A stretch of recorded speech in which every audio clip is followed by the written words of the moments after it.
This is Miles Reed, one of our linebackers. Any questions for Miles? Oh, Mark, you're first. Are you ready to play somebody other than your own teammates? I say I'm very excited to go and play another team finally after going through camp with each other for 3.5 weeks. Talk about the mindset. What is the mindset of the linebacking core going in? Obviously, you're going to need some depth, and how has that developed? And tell me about the mindset overall of the linebackers. Our mindset overall is just physicality and just bringing it every day, physically and mentally and emotionally, and just trying to lead the troops together. And developing depth has been like a huge thing this spring and fall, because we came in with basically 4 backers, and this fall they brought in 4 more, and they all seem like they're ready to play as well. You're fine. So what challenges, how much do you know about the Iowa offense, and what challenges do they pose for you guys on defense?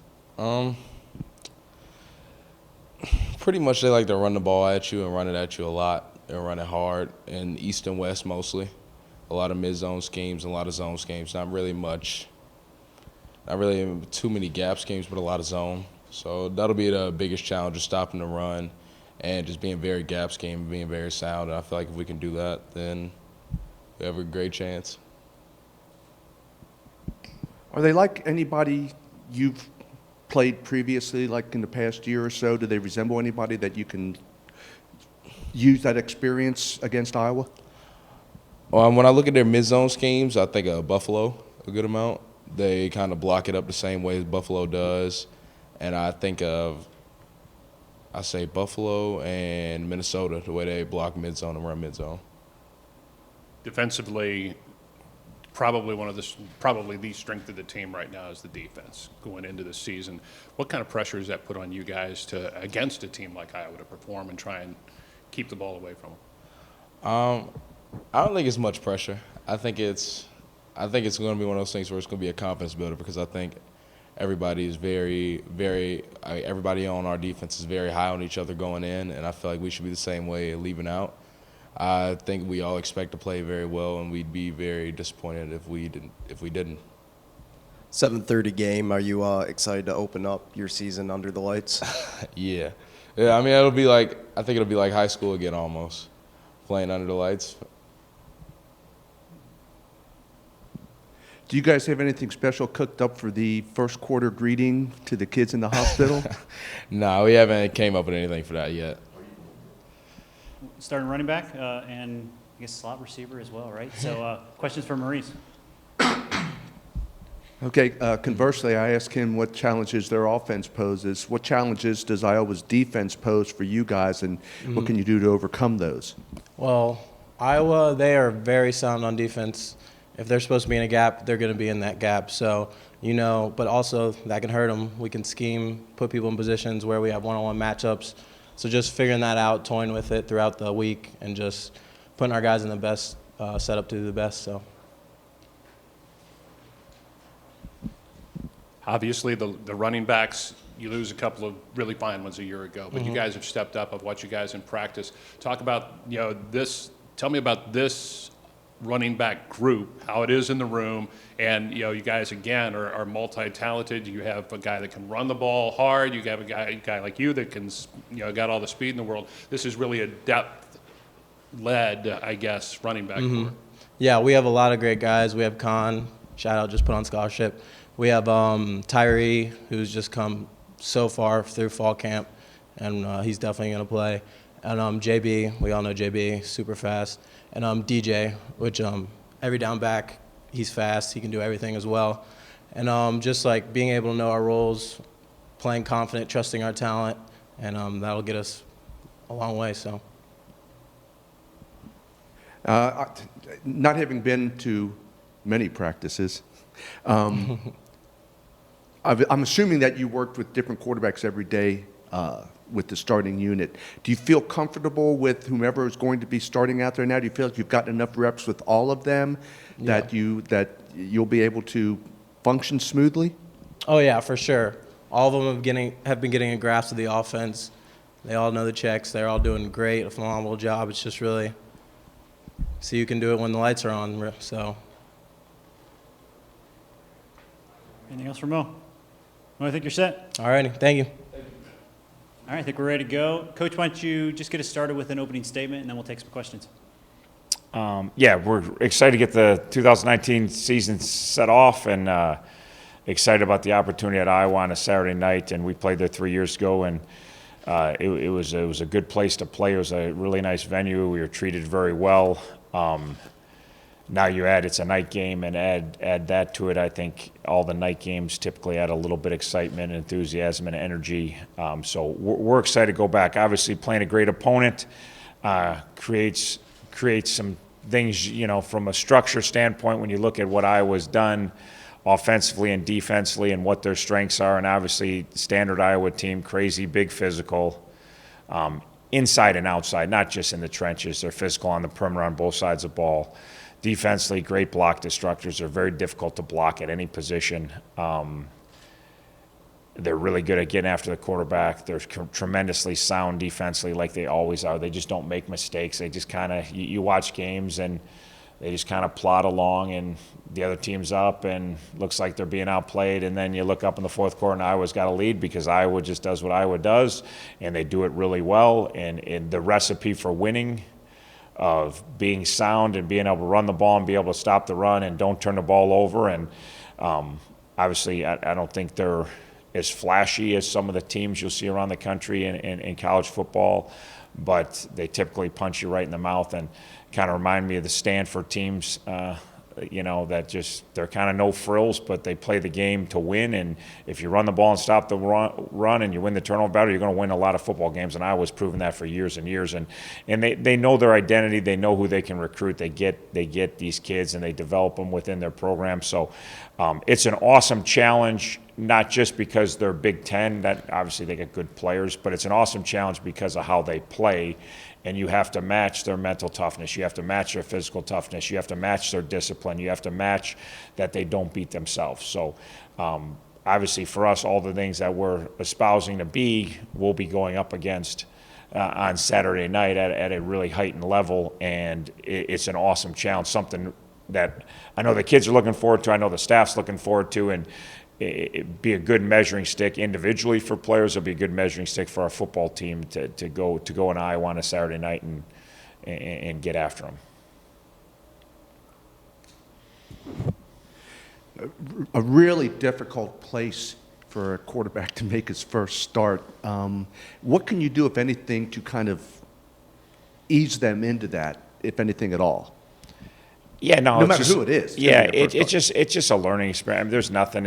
You have to go through it in life. Anytime you take on something new, like, okay, to me, well, you'd like it to be easier. I don't know if you'd like it to be easier. I think you'd like it to be, let's find out who we are. Let's put them in an arena that's very difficult. And it's not even Saturday night at Iowa in a big crowd and noisy. It's more the Iowa defense. What we could do to help them is run the ball for about 300 yards, and that would help your quarterback. Well, if you look at the stats against the Iowa defense, that doesn't happen really ever. So the things you'd like to do to take the pressure off inexperienced quarterbacks, it's going to be difficult to do, but we still got to try to find a way to carve out existence in the run and move the ball enough so that you're not sitting there every time it's 3rd and 9 and you got to drop back and their defensive line is teeing off on them. And that doesn't matter if it's a new quarterback or old quarterback. That's not a recipe for success. Probably the plan is to try and control the ball. As you mentioned, 300 yards would be great. Tell me about your defense and what they have to do to try and contain the Iowa Hawkeyes. Yeah, biggest thing is obviously it starts with the run game. And last time we went there, we couldn't stop the run. They just blocked us. It wasn't like we had a ton of mistakes the last time we went there, but they were physically, they line up and they're no frills, and they like to come at you north and south. They got a crazy physical offensive line. They got big backs, standard Iowa stuff. So the last time we went there, we couldn't slow the run down, and then we didn't defend the pass either. They just, because they were running at such a rapid rate, we were obviously in run-oriented defenses, and then you're a little limited on the perimeter, and we didn't win the one-on-one matchup. So we're hopeful, same thing when we went to Notre Dame. We couldn't tackle Notre Dame's tailback. We couldn't get to Notre Dame's quarterback. So, we have to be able to contain the run. Are we going to stop the run? No one stops the run against Iowa, but you have to be able to contain the run, and then you have to be able to cover their guys on the perimeter and zone coverages, 2 high and 1 high zone coverages. Then obviously in some man coverages, you got to pick your spots there because obviously they have some talented receivers on the perimeter, so you don't want to sit there and play a bunch of man, but you got to pick some spots where you get after them and challenge them.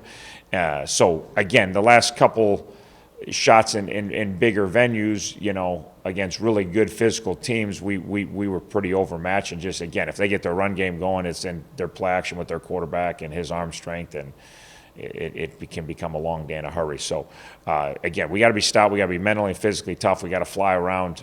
We got to do a great job of getting off blocks. We got to do a great job of tackling and try to create some of those third and long situations for their offense, because then you have a chance to get off the field. How would you characterize how practice has gone from the beginning till now? And is there any 1 or 2 players who really surprised you with how they stepped up and stood out? Yeah, practice been awesome. Like I said over and over, our kids love to compete. They love football. They will get after each other, but they are so supportive of one another. If you watch us when we go 1s-on-1s, 2s-on-2s, there's a lot of bodies flying and people aren't being very nice to each other, but it never carries over to their relationships. It's a pretty unique group of kids. I think that not one surprise, but we thought we had a really good freshman class, and I think the biggest surprise is how many of those guys, are going to be on that bus to Iowa, and how many of those guys will contribute, not only just week 1, but are going to contribute throughout the year. And there's guys that maybe won't contribute week 1, but we already got kind of earmarked that as we continue to develop them, we're going to contribute by the time the season's over. So there's a lot of young talented kids that like to play that have really meshed well with our older guys. Obviously you had a lot of seniors last year. There's not necessarily a lot of starting jobs. There's some starting jobs open, but not a ton of starting jobs. And even your starting tailbacks are open, but we knew Bester and Mo and David. Okay, Becker's gone, but you knew Homer and Q were taking over. So there wasn't even though you lost some stars, there wasn't a ton of things up for grabs on either side of the ball, but there's tons of backup jobs on both sides of the ball and tons of opportunities on special teams, and a lot of our young players are going to get their first taste, which will be awesome. I was talking to some of our younger guys that were on ST, and hey, you're going to run down there on a kickoff or a punt, and it's like there's no inching your way into this. It's going to be Iowa 7 o'clock, and trust me, I was trying to scare them. They're not going to be very nice to you, just so you know. You better, I'm not sure we told your mom about this when we recruited you, that the first game next year, you're not going to be going against some Jones Junior High. You're actually going to be in Kinnick Stadium and going against the Hawkeyes, and somebody may hit you, So it'll be awesome, but I know our kids are looking forward to it, and I know our young kids are looking forward to it. I think they are. We'll find out Saturday night if they're looking forward to it. Would you continue, or are you just describing the quarterback situation? Are they all even still? Is that still a wide open competition? Or I wouldn't say they're all even. I'd say day by day, somebody's usually a little better than somebody else. But I think, no one has separated themselves. We would love to have a ironclad starter right now. We're not at that point. The good news is we like all 3 guys, and I think they're all talented, and I know they all can do the job. They're all just inexperienced, and it showed at times in practice that, wow, what their talent level is, and wow, what their ceiling is, and you look at them, you say, holy cow, that's really, really nice then. But at times it's shown their experience, different things and seeing different situations, and they're still growing. And like I told everybody, about Gus, when Gus was a freshman, you could see there was a lot of promise there, but it was very choppy. And then, as he gained the experience and moved through the program, it wasn't until redshirt sophomore year or so.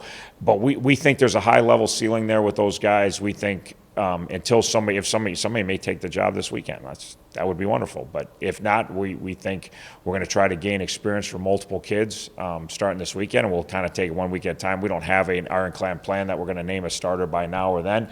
We have a great opportunity Saturday night for some kids to get some really good game experience. And doesn't mean it's going to be even, doesn't mean it's a set rotation, just means that I think multiple kids will play and multiple kids will get opportunities to continue to grow and improve and become the player that we need them to become. And how are you physically? Everybody pretty healthy? Yeah, we're in pretty good shape. We probably got a couple kids. I think there's 2 kids that are probably doubtful for Saturday out of the whole team. And we lost 1 kid for the year, but for where we're at in the year, we're coming in our Tuesday practice this week, like we're pretty good shape considering how much we grind in camp and how physical our camp was. I think we're coming out of it pretty good.